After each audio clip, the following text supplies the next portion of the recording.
Now, just like Holman yesterday, today it's Wonewoc-Center volleyball's turn to play at state for the first time ever. And our own Alec Giannakopoulos is at the Resch Center in Green Bay for more on the Wolves semifinal match.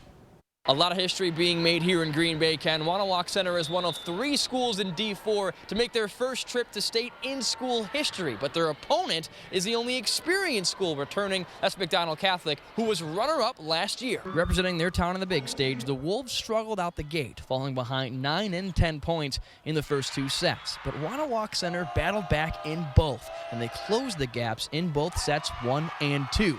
And with a great turnout of Wolves fans behind them in both sets, it seemed like the team were cutting back on mistakes, making plays at the net, and working together.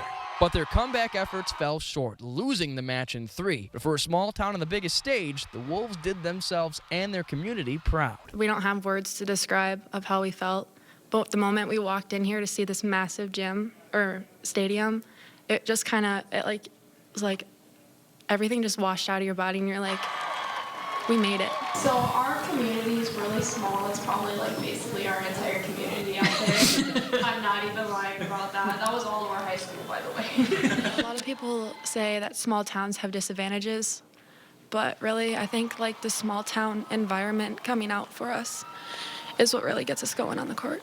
Not the result they wanted, Ken, but for a school that hadn't won a set only a couple years ago and has been improving every single year since, the sky's the limit for what they could do next year. Reporting from Green Bay, I'm Alec Giannakopoulos, News 8 Now Sports.